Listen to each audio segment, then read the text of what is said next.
New York Mayor Bill de Blasio enjoys flying around his city by helicopter, but make no mistake, he is a true warrior for the climate, and you can tell because he's using taxpayer money to sue oil companies over climate change. He puts other people's money where his mouth is. Pretty clever. Ken Ward is a climate activist. He said he'd go further. He says it's okay to break the law for the sake of climate change. Ken Ward joins us tonight. Hey, Ken, thanks for coming on. Hey, thanks for having me. I just heard you call somebody a, what was it, demagogue, little...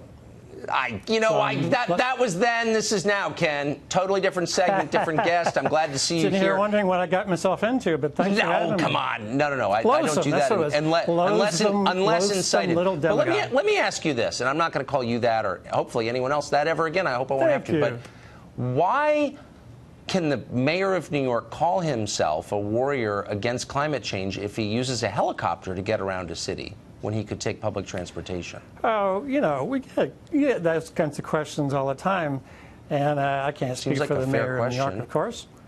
But no, I think it is a very fair question. I think that we're trying to change an entire system here.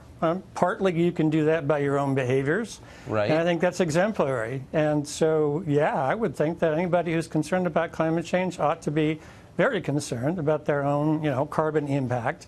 And at the same time, we're trying to achieve political change in America as it is.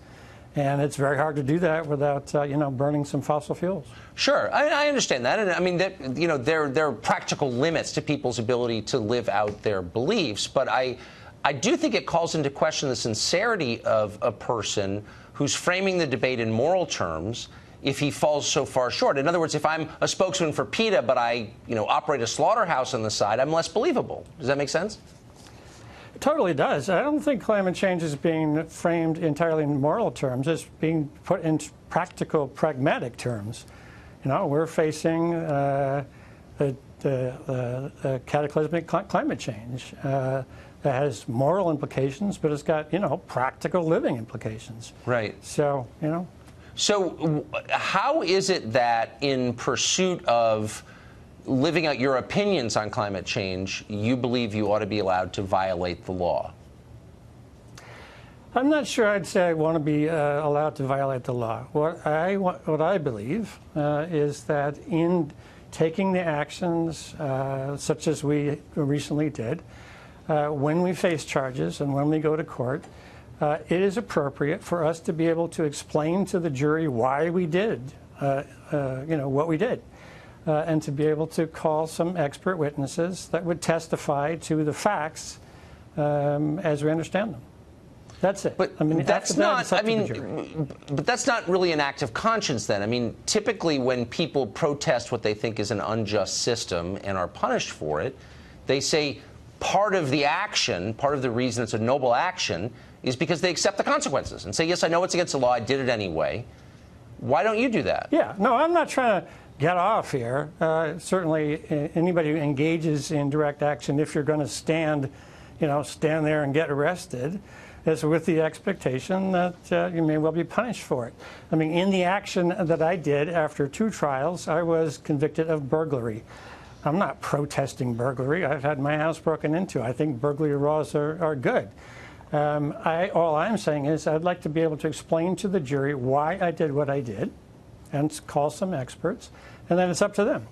Do you think the guy who shot... can decide? I've now said... Right, no, I understand that. Does this right, do you think, apply to others? Do you think the guy who shot George Tiller, the abortionist, or any of the other abortionists who've been murdered by anti-abortion activists ought to be able to explain their position to a jury, and perhaps that would be exculpatory? I do not think this should be an easy process by any means. It is a difficult one. Rarely do judges allow, presenting a necessity offense. If you do present the necessity offense, there's some really high hurdles that you have to, and I think that's appropriate. I don't. Do you think anti-abortion activists should be allowed to do that, though? Well, first of all, the example that you mentioned was violent. I'm committed to nonviolence. Well, how about blocking a clinic? Oh, blocking a clinic. I think that if people believe that this is, actually, I think the pro-life movement is pretty comparable in a lot of ways to the political situation that climate activists face, which is a insoluble problem that the mainstream politics, and in this case both parties, are not dealing with. That's the classic situation. All right. Well, that seems like a fair position. Thank you, Ken. Thanks for explaining that. I think it's a fair position. Yes. Nice to have you on.